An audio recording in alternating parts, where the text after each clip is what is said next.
Suku kami bahkan tidak takut pada suku iblis Phoenix surgawi, apalagi Anda keturunan yang bergantung pada warisan darah surga Phoenix. Ekspresi kelompok Huang Xuan menjadi sangat jelek ketika mereka mendengar tangisan yang dipenuhi dengan ancaman padat ini.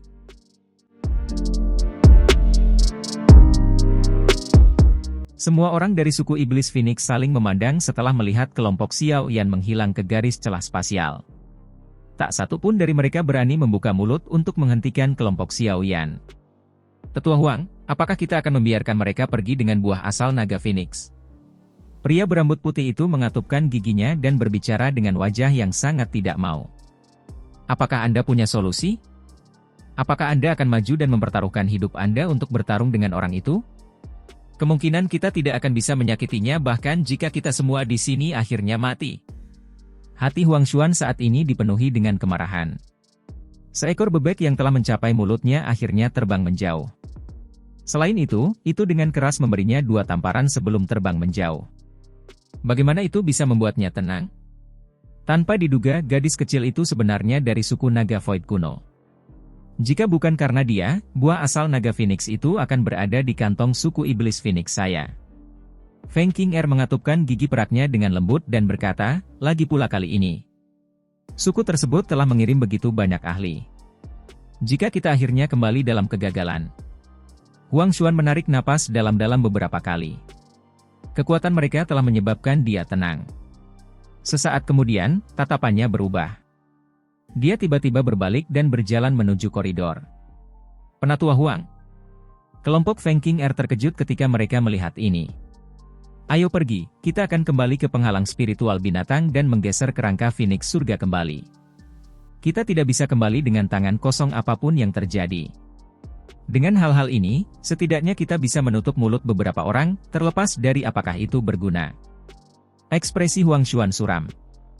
Dia melambaikan lengan bajunya dan melangkah menuju koridor.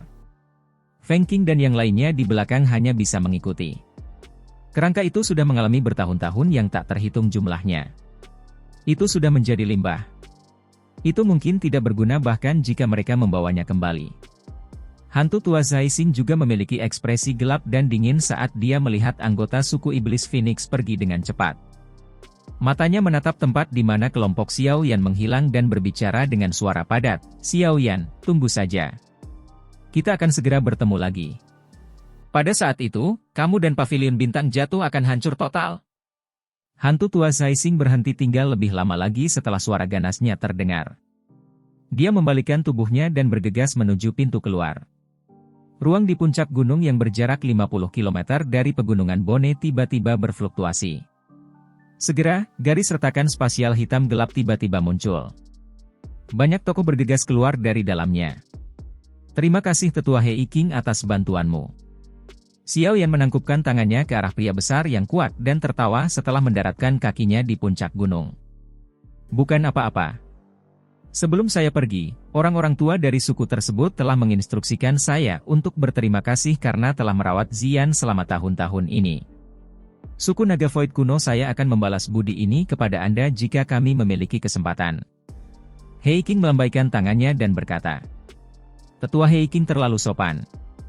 Saya melihat Zian seperti adik perempuan. Merawatnya adalah sesuatu yang harus saya lakukan.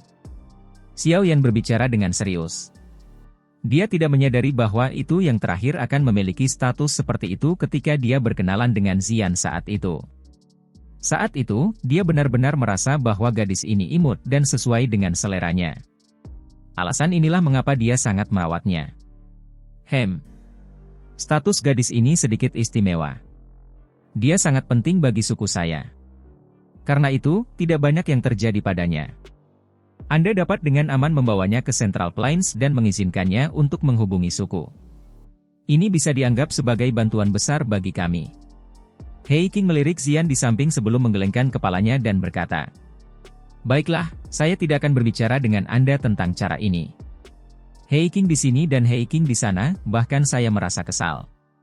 Bagaimanapun, suku Naga Void kuno akan membalas budi Anda di masa depan. Tempat ini agak jauh dari pegunungan tulang. Pada saat itu, kalian semua hanya perlu menuju ke timur dan kalian dapat meninggalkan wilayah binatang. Namun, Zian harus kembali bersamaku ke suku kali ini. Mengapa?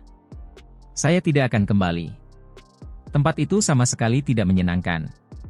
Xian merajut alisnya yang menekuk. Dia menggelengkan kepalanya seolah-olah itu masalah besar.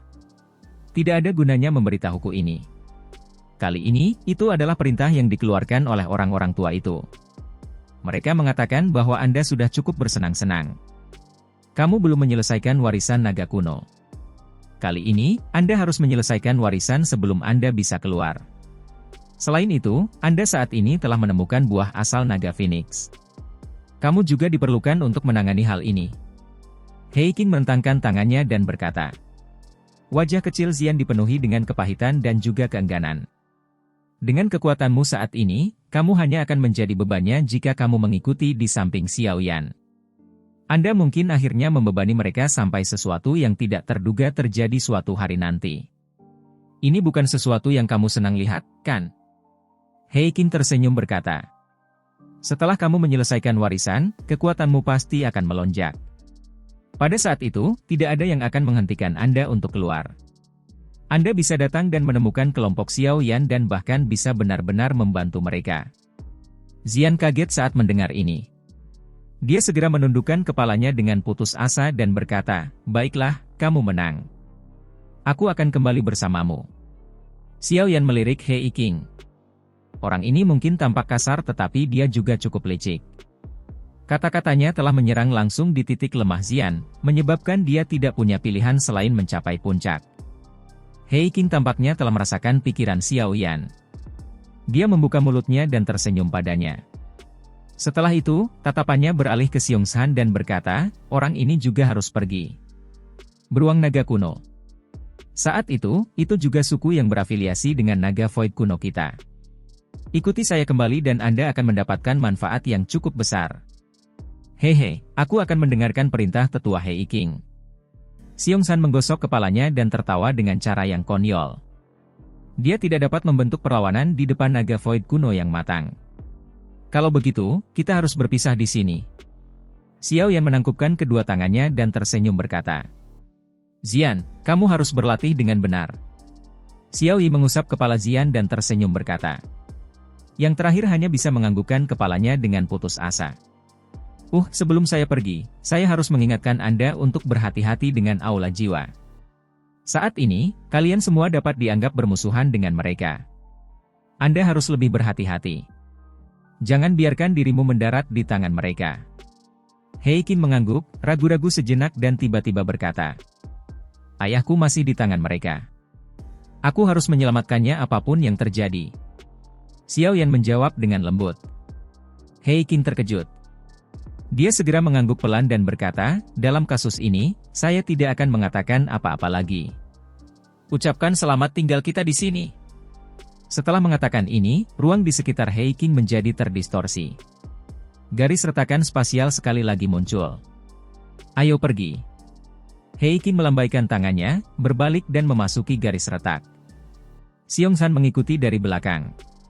Xian berjalan di tempat yang buruk dan menyaksikan kelompok Xiao Yan dengan sedikit keengganan. Dia mengepalkan tangan kecilnya erat-erat dan berbicara dengan serius, Xiao Yan, aku pasti akan lebih kuat darimu saat aku keluar lagi. Pada saat itu, Anda harus memunikan pil untuk saya makan setiap hari. Haha. Xian tertawa dengan cara yang indah dan konyol menjelang akhir. Setelah itu, dia berhenti tinggal lebih lama lagi. Dia berbalik dan berjalan ke garis celah spasial. Garis retak itu memancarkan suara, "Ci", dan dengan cepat menghilang setelah Xian memasuki garis retakan spasial. Xiao Yan memiliki perasaan melankolis saat dia melihat tempat di mana kelompok Xian menghilang. Dengan hilangnya gadis kecil ini, tampaknya akan ada lebih sedikit kegembiraan di sekitarnya. Ayo pergi. Kami benar-benar memiliki misi kami dengan sukses kali ini. Buah bayi jiwa ada di tangan kita. Akhirnya ada solusi untuk masalah jiwa guru. Setelah tertekan sesaat, Xiao Yan sekali lagi menguatkan dirinya. Dia melambaikan tangannya dan tertawa terbahak-bahak. Setelah itu, dia melompat dan bergegas ke udara, berubah menjadi sinar cahaya yang dengan cepat melesat menjauh dari wilayah binatang. Xiao Yi dan yang lainnya juga dengan cepat mengikuti dari belakang. Keuntungan dari perjalanan ini ke sisa-sisa kuno kali ini jauh melebihi harapan kelompok Xiao Yan. Mereka tidak hanya berhasil mendapatkan buah bayi jiwa tetapi mereka bahkan untungnya mendapatkan pil binatang yang sangat berharga itu. Jika benda ini dirawat dengan benar, cepat atau lambat akan maju ke tingkat 9 yang sebenarnya. Pada saat itu benar-benar dapat menghidupkan kembali orang, mengubah hidup mereka dan efek magis yang tak terbayangkan lainnya. Tentu saja, keuntungan terbesar secara alami adalah 3 tulang rusuk yang telah dikeluarkan dari kerangka Dousheng. Ketiga tulang rusuk itu menyembunyikan kelas Tian Dou skill yang sebenarnya. Namun, Xiao Yan saat ini tidak punya waktu untuk segera menguraikannya. Semuanya hanya bisa dipelajari dengan cermat begitu mereka kembali ke pavilion bintang jatuh. Saat ini, mereka telah menyinggung suku Iblis Phoenix dan suku 9 ular piton tanah dalam yang tenang, 2 suku terbesar di wilayah binatang. Faksi-faksi ini memiliki banyak telinga dan mata di dalam wilayah binatang. Oleh karena itu, kelompok Xiao Yan tidak berani tinggal lama di tempat ini. Setelah berpisah dengan kelompok Hei King, mereka langsung bergegas keluar dari wilayah binatang dengan melakukan perjalanan semalaman. Dengan kecepatan perjalanan mereka yang cepat ini, mereka benar-benar meninggalkan wilayah-wilayah binatang hanya dalam sehari. Setelah meninggalkan daerah wilayah binatang, Xiao Yan pertama kali memikirkan cara untuk mengirimkan beberapa informasi ke kelompok Muking Luan, yang masih tersisa di wilayah binatang menunggu berita. Setelah itu, dia memimpin kelompok dan melakukan perjalanan kembali ke pavilion bintang jatuh. Seorang tokoh tua duduk di atas batu besar di puncak gunung di belakang pavilion bintang jatuh.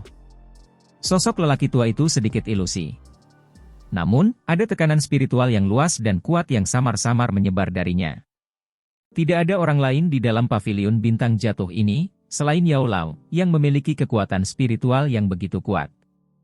Orang tua, aku sudah diam-diam melakukan kontak dengan beberapa iblis tua, yang memiliki hubungan yang cukup baik denganmu saat itu. Mereka telah menjawab bahwa, itu selama Anda dapat memulihkan kekuatan Anda, mereka akan menjadi pejabat tamu pavilion bintang jatuh. Feng Zunse berjubah hijau tertawa dari belakang Yao Lao. Haha, jika aku bisa memulihkan kekuatan puncakku, pavilion bintang jatuh akan memiliki kekuatan yang harus dianggap serius oleh Hall of Soul. Dengan keamanan yang terjamin, mereka secara alami akan bersedia. Yao Lao tersenyum dan tidak merasa terkejut. Feng Zunse sedikit mengangguk. Dia merenung sejenak dan berkata, sudah lama sejak kelompok Xiao Yan menuju ke wilayah binatang. Saya ingin tahu apakah buah bayi jiwa telah diperoleh. Dikabarkan bahwa cukup banyak ahli telah tertarik pada sisa-sisa kali ini. Kamu bisa yakin? Yao Lao tersenyum tipis. Dia perlahan membuka matanya yang tertutup dan melihat ke arah pintu masuk alam bintang. Riak kecil muncul di tempat itu. Feng Zunse terkejut saat melihat kepercayaan besar Yao Lao pada Xiao Yan. Segera, dia mengikuti mata yang terakhir dan melihat ke atas, hanya untuk melihat bahwa ruang di sana perlahan dibuka. Beberapa sosok yang dikenalnya perlahan masuk. Dari kelihatannya, itu adalah kelompok Xiao Yan, yang telah kembali ke pavilion bintang jatuh dengan lelah. Orang tua, selamat. Harapanmu akan segera terpenuhi. Feng Zunse tersenyum kecil. Dia dengan lembut berbicara dengan suara iri, kamu telah menemukan murid yang baik. Tubuh Xiao Yan perlahan mendarat di puncak gunung belakang. Dia memandang Yao Lao, yang duduk di atas batu besar dan tersenyum padanya. Sambil menangkupkan kedua tangannya, dia berkata, kami telah memenuhi harapan kami. Feng Zunse di sampingnya tanpa sadar menghela nafas berat saat mendengar kata-kata Xiao Yan ini. Dia mengangkat ibu jari ke arah Xiao Yan dan tertawa, bagus. Apakah kamu baik-baik saja? Yao Lao tersenyum bertanya. Itu bisa diringkas penuh kejutan tapi tidak ada bahaya. Xiao Yan merentangkan tangannya dan merangkum masalah ini di dalam sisa-sisa. Ini adalah Hall of Soul lagi. Yao Lao mengangguk sedikit. Rasa dingin melonjak di matanya. Xiao Yan tersenyum. Dia menjentikkan jarinya dan sebuah kotak kayu muncul di tangannya. Setelah itu, kotak kayu itu ditangguhkan di langit sebelum dengan lembut mendarat di depan Yao Lao. Itu dibuka secara otomatis. Cahaya keemasan melesat keluar sebelum mengungkapkan bayi itu seperti buah emas di dalam kotak. Ini memang buah bayi jiwa. Selain itu, ini adalah buah bayi jiwa kelas emas kualitas terbaik. Bahkan dengan ketenangan Yao Lao, matanya tanpa sadar menunjukkan kegembiraan saat melihat buah emas ini. Xiao Yan tersenyum dan mengangguk. Buah bayi jiwa memiliki 2 tingkatan. Mereka adalah buah bayi jiwa kelas perak dan buah bayi jiwa kelas emas. Yang pertama memiliki kualitas yang lebih rendah sedangkan yang kedua memiliki efek obat yang lebih kuat. Buah bayi jiwa yang ditemukan Xiao Yan di dalam hutan kuno adalah jenis yang terakhir. Dengan buah bayi jiwa kelas emas ini, kemungkinan semua esensi aura spiritual yang telah kamu habiskan akan terisi kembali sepenuhnya. Feng Zunze membelai janggutnya dan tertawa. Guru, Anda harus melakukan retret hari ini dan mencoba untuk mengisi kembali aura spiritual esensi Anda secepat mungkin. Dengan begitu, kita bisa mulai memperbaiki tubuh, kata Xiao Yan. Yao Lao mengangguk sedikit. Matanya menatap ke arah Xiao Yan sebelum dia berbicara dengan lembut, "Anak kecil, apakah kamu merindukan ayahmu?" Xiao Yan terkejut saat mendengar Yao Lao tiba-tiba berbicara tentang cara ini. Segera, dia terdiam. Dia menekan bibirnya dengan erat dan rasa bersalah yang mendalam hadir di matanya. Xiao San adalah ayahnya. Garis keturunan yang sama mengalir di dalam tulang mereka. Yang terakhir sangat menyayanginya ketika dia masih muda. Bahkan pada saat dia berada di titik terendah dalam hidupnya, cinta itu tidak berkurang karena alasan apapun. Ini karena mereka adalah ayah dan anak. Dua kata sederhana itu mewakili hubungan darah yang tidak bisa dihilangkan oleh apapun. Jika dia menghitung waktu ayahnya jatuh ke tangan Hall of Soul bahkan lebih lama daripada Yao Lao berada di sini. Saat ayahnya ditangkap saat itu, Xiao Yan hanyalah seorang pemuda yang lembut, yang mengisi Gunung Yunlan dengan perutnya yang dipenuhi amarah. Xiao San memiliki harapan besar untuk Xiao Yan sejak yang terakhir masih muda. Dia akhirnya percaya bahwa itu Xiao Yan akan mengubah klan Xiao dan memungkinkan klan ini, yang terus menurun, untuk benar-benar menjadi kuat. Xiao Yan saat ini sudah menjadi ahli tingkat atas yang terkenal di Central Plains. Dengan kekuatan kelas Douzunnya, itu sudah cukup baginya untuk menjadi eksistensi legendaris seperti di dalam Kekaisaran Jiama. Dari sudut pandang tertentu, tampaknya dia telah mencapai harapan Xiao San terhadapnya saat itu. Sayangnya, yang terakhir tidak dapat melihat putranya melonjak saat ini. Aku akan menyelamatkan ayahku. Ini adalah janjiku kepada kakak laki-laki pertama dan laki-laki kedua. Saya tidak memiliki wajah untuk kembali dan melihat mereka jika saya tidak dapat menyelamatkan ayah. Xiao Yan berkata dengan lembut. Suaranya agak serak. Gunung besar yang dikenal sebagai Hall of Soul ini telah menekan pundaknya sejak dia masih muda. Untungnya, itu tidak menyebabkan dia pingsan. Sebaliknya, dia telah tumbuh dengan cepat di bawah tekanan semacam ini sampai dia mencapai tahap ini hari ini. Guru akan membantumu, bahkan jika harganya adalah kehidupan lamaku ini. Yao Lao dengan lembut menepuk pundak Xiao Yan dan tertawa. Jika ayahmu sadar bahwa bocah lelaki itu saat itu sudah menjadi ahli independen, kemungkinan dia akan sangat bahagia. Xiao Yan tersenyum. Dia mengedipkan matanya dan menahan perasaan agak masam. Dia segera bertanya, apakah guru tahu di mana ayah dipenjara di Central Plains? Itu tidak ada dimanapun di Central Plains. Yao Lao menggelengkan kepalanya dan berkata. Xiao Yan kaget saat mendengar ini. Dia mengerutkan kening dan bertanya, apa maksudmu? Aku juga tidak yakin mengapa Hall of Soul sangat menghargai ayahmu. Aku hanya bisa menebak bahwa itu pasti karena batu giok kuno yang bersamamu. Yao Lao mengerutkan alisnya sedikit dan berkata, klan Gu memiliki alam Gu sementara kekuatan dan fondasi aula jiwa tidak kalah dengan klan Gu. Guru, maksudmu? Hall of Soul juga dapat menciptakan wilayah mereka sendiri? Xiao Yan sedikit terkejut saat dia berkata. Alam jiwa. Yao Lao mengangguk lembut dan menjawab dengan lembut, namun, para ahli yang menyadari alam jiwa hanya sedikit bahkan di Central Plains. Adapun pintu masuk ke alam jiwa, bahkan aku tidak menyadarinya.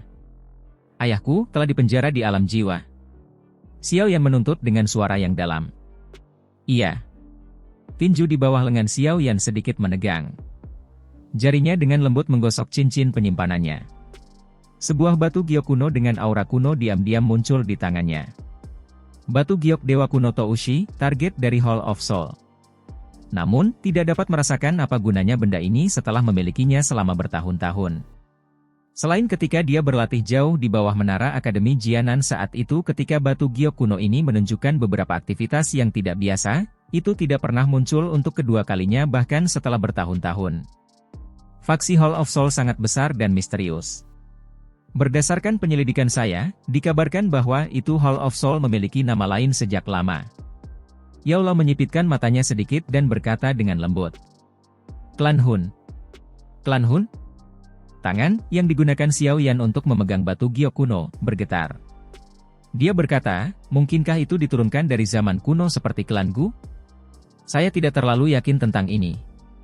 Namun, pacar kecilmu itu mungkin mengetahui beberapa berita. Yao Lao menggelengkan kepalanya dan menghela nafas. Semakin dia berhubungan dengan Hall of Soul, semakin dia merasakan misteri dan keanehan dari faksi ini yang terjalin di seluruh benua. Sun Area. Xiao Yan mengangguk sedikit. Aku hanya bisa memberitahumu sebanyak ini. Namun, terlepas dari bagaimana hubungan antara Anda dan Hall of Soul akan menjadi, guru pada akhirnya akan berdiri di belakang Anda, bahkan jika saya harus mempertaruhkan kehidupan lama saya ini. Yao Lao tersenyum tipis. Dia menepuk pundak Xiao Yan. Setelah itu, dia memegang kotak kayu itu, meletakkan tangannya di belakangnya dan perlahan berjalan menuruni gunung. Xiao Yan tersenyum saat melihat punggung Yao Lao dan Feng Zunze. Dia menarik napas dalam-dalam dan melihat ke arah langit. Sebuah tekad secara bertahap melonjak di wajahnya. Ayah, terlepas dari seberapa kuat Hall of Soul itu, aku akan tetap menyelamatkanmu. Tunggu aku. Yao Lao memilih untuk segera melakukan retret setelah mendapatkan buah bayi jiwa. Hanya jika aura spiritual esensinya diisi ulang, dia akan bisa benar-benar mendapatkan kembali kekuatan puncaknya. Selain itu, dia bahkan mungkin memiliki potensi dan harapan untuk maju ke kelas Dou Sheng di masa depan. Setelah Yao Lao melakukan retret, kelompok Xiao Yan pertama kali beristirahat selama beberapa hari. Mu Qingluan dan yang lainnya buru-buru bergegas kembali ke pavilion bintang jatuh selama beberapa hari ini. Mereka menghela nafas lega ketika mendengar bahwa misi itu berhasil. Setelah beristirahat selama beberapa hari dan mendapatkan kembali kekuatan puncaknya, Xiao Yan sekali lagi sakit kepala. Kali ini, sakit kepalanya disebabkan oleh racun di dalam tubuh King Lin. Racun pengikis jantung Kaisar Ular Piton adalah racun yang sangat terkenal di Central Plains. Jenis racun ini dikabarkan tanpa penawar. Namun, Xiao Yan juga mengatakan bahwa itu tidak ada racun tanpa penawar racun di dunia ini. Hanya saja penawarnya belum ditemukan. Karena ini, dia telah membenamkan kepalanya di banyak buku obat yang ditinggalkan Yao Lao. Dia bahkan meminjam buku racun 7 warna yang diperoleh Xiao Yi saat itu untuk dipelajari. Meskipun racun mematikan ini membuatnya sakit kepala, beruntung surga memberi penghargaan kepada mereka yang berusaha. Setelah mencari selama 4-5 hari dalam kegelapan total ini, Xiao Yan akhirnya meraba-raba metode untuk menghilangkan racun. Ada gua gunung yang tenang dan sejuk di gunung belakang pavilion bintang jatuh. Di tengah gua ada kolam kecil yang dibangun dengan batu. Pada saat ini, air jernih menggelegak di dalam kolam. Tampaknya seolah-olah kolam itu mendidih. Xiao Yan sesekali mengeluarkan bubuk obat atau cairan saat dia berdiri di sisi kolam. Setelah itu, dia akan menuangkannya ke dalam kolam. Air jernih di dalam kolam berangsur-angsur berubah menjadi warna merah pucat. Baru kemudian dia berhenti. Dia membalik tangannya dan botol giok kecil melintas dan muncul. Bagian dalam botol giok mengandung zat yang kaya seperti energi murni. Aduh! Melihat botol giok ini, binatang kecil putih salju di dada Xiao Yan segera mengeluarkan orang dewasa. Saat ini, ekspresi kulit pohon kecil itu sangat lamban. Bahkan bulunya menjadi lebih pucat. Itu menyebabkan seseorang merasa sakit hati ketika melihatnya. Yakinlah bahwa saya akan memberi Anda kompensasi setelah ini. Xiao Yan tertawa getir. Dia mengeluarkan beberapa pil dari cincin penyimpanannya dan memasukkannya ke dalam mulut pil binatang. Baru kemudian yang terakhir pulih sedikit. Xiao Yan menghela nafas lega saat melihat ini. Dia benar-benar menghabiskan upaya besar untuk membuat orang ini menyumbangkan darah. Blub-blub. Botol giok dimiringkan dan cairan perak perlahan menetes ke bawah. Akhirnya, ia mendarat di kolam. Segera, suara mendesis yang menusuk telinga dipancarkan. Setelah cairan itu menetes ke dalamnya, gelombang riak energi yang sangat murni segera menyebar dari dalam kolam. King Lin, lepaskan pakaianmu dan masuki kolam. Jika Anda dapat menyerap semua energi ini, itu harus dapat sepenuhnya menstabilkan kekuatan Anda di kelas Douzun. Xiao Yan menyimpan botol giok, menoleh dan tersenyum berbicara dengan King Lin di sampingnya. King Lin awalnya terkejut ketika dia mendengar ini. Kemarahan cerah segera muncul di wajahnya. Saya mengerti. Xiao Yan juga tersenyum saat melihat sikapnya ini. Dia berbalik dan berkata, karena kebutuhan untuk selalu menambahkan berbagai bubuk obat, saya khawatir saya tidak bisa pergi. Iya. Wajah Qin Ling merah saat dia mengakui dengan suara seperti semut. Setelah itu, dia dengan cepat melepas pakaiannya. Dengan percikan, dia melompat ke kolam kecil dengan gesit. Xiao Yan menoleh hanya setelah mendengar suara itu adalah percikan air. Tatapannya melihat ke arah kolam, hanya untuk melihat Qin Ling hanya mengungkapkan kepalanya di atas air. Rambut panjangnya menjadi basah dan menempel di wajahnya, menambahkan pesona memikat padanya. Masukkan kondisi latihanmu dan serap kekuatan obat di dalam kolam. Xiao Yan berbicara dengan lembut. Rasa malu dan kecemasan di hati Qin Ling berangsur-angsur melemah sedikit saat mendengar suara Xiao Yan yang lembut dan lembut ini. Dia menstabilkan pikirannya saat dia menutup kedua matanya dan perlahan masuk ke mode pelatihannya. Xiao Yan tersenyum sedikit saat melihat Qin Ling berhasil memasuki kondisi pelatihannya. Dia baru saja akan bangun ketika matanya tiba-tiba mendarat di punggung halus yang diekspos Qin Ling di atas permukaan air. Ketika kabut air kolam naik, tato misterius juga samar-samar muncul di punggungnya. Tato ini tampak seperti ular piton besar yang bercokol jika seseorang melihatnya dengan cermat. Namun, piton besar ini tampaknya memiliki 9 kepala. Selama Xiao Yan mengamati tato misterius itu dengan cara tertegun, mata ular tertutup dari satu kepala ular berkepala 9 tiba-tiba terbuka pada saat ini. Segera, perasaan brutal melonjak di dalam hati Xiao Yan tanpa peringatan sebelumnya, menyebabkan matanya segera berubah menjadi merah darah. Xiao Yan menjadi berhati-hati setelah kebrutalan muncul sesaat. Tubuhnya dengan cepat ditarik ke belakang dan matanya juga buru-buru berpaling dari tato itu. Mata Xiao Yan berangsur-angsur pulih normal setelah mengalihkan pandangannya. Dia dengan lembut menelan seteguk air liur. Hatinya dipenuhi dengan keterkejutan. Mengapa ada hal yang begitu ganas di tubuh King Lin?